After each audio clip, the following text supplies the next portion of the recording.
আপনার থেকে জানার কথা হইল মানুষটা যখন মইরা যায় কয় হ্যাঁ লাশটা কইরা থাকে একজন মৃত ব্যক্তি মরলে নবী গো তারা আত্মারা তো তার কাছাকাছি থাকে আত্মারা তো তার কাছেই থাকে দেখে কে কেমন আচরণ করে দেহ থেকে রুহটা বের হলো তার আত্মারা কাছে করে গো কোন বর্ণনায় বললো 40 গজ এরিয়ার মধ্যে আত্মারা থাকে করে কে কি করে দেখে কিন্তু দেখবেন আজরাইল আমার বাবাকে আঘাত করলো রূহ নিল আমি তো দেখলাম না কারণ ওই দেখার ক্ষমতা আমার হয় নাই আত্মা ঠিকই করব আত্মা ওই দেহের সঙ্গে কাছে কাছে থাকবো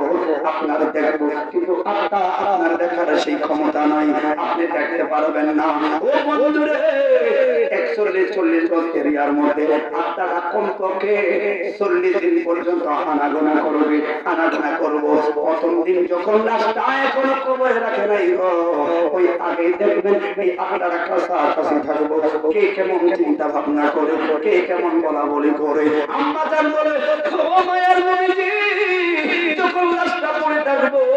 একটা মৃত ব্যক্তির জন্য কোনো দুঃখের সময় আসেনি দুঃখের সময় আসেনি আমার নবী বলেন বিবি আয়েশা রে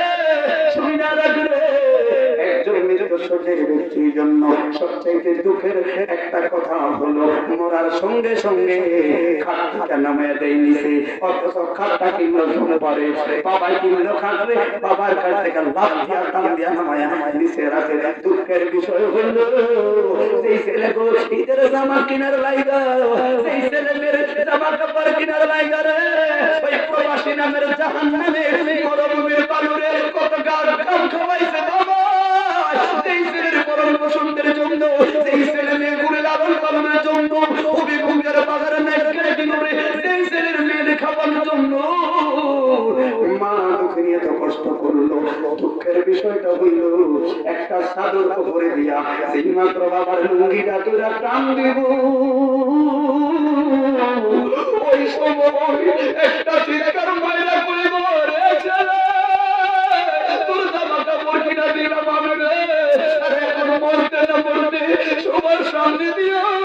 ওপরে কেমনে ল্যাংটা বানাইলি সেই দুঃখের সময়টা আমার আপনার সামনে আছে না না হয়তো কালকে তো হতে পারে পরশু হতে পারে আপন ছেলেরা আপনারা সব দেখতেছে বলবে স্বার্থপর রে কারে খাওয়াইলাম 70টা বছর তেনা তেনা করি তোদেরকে খাওয়াইতে গিয়া এই হবিগঞ্জের সদরে বস্তা নামাইতে নামাইতে ঘাড় গুলো ধাল করে দিলাম ওরে অন্য কোন ঘরের লোক যদি কাপড়টা খুলবে এগুলা খুলে নিবে অন্য সাদা কাপড় পরাবে এখন চাদরটা মাইখা গোসলের জন্য নিব ওই সময় আমার নদী বনাইসা আপন ছেলে মেয়েরা যখন মা বাবার কাপড় গুলা টান দিয়ে খুলবো ওই সময় চিৎকার মারবো কেমনে তোরা খুললি এক চুল পরিমাণ শুনবো না ওনারা ওনাদের কাজগুলো করতেই থাকবো আয়েশা বলে ও দিনের নবী গো আর কি দুঃখের সময় আসেনি গো এর চাইতে আরো আকর্ষণ দুঃখের সময় কি সেই গোটা বানাইলাম এই বড় বহুলা চৌধুরী হাঁটি এই যুবক রে কষ্ট করে বাবাই গোটা বানাইলো এই ফিল্ডিংটা বানাইলো 200-300 টাকা কিনার লাইগা কত কষ্ট করলো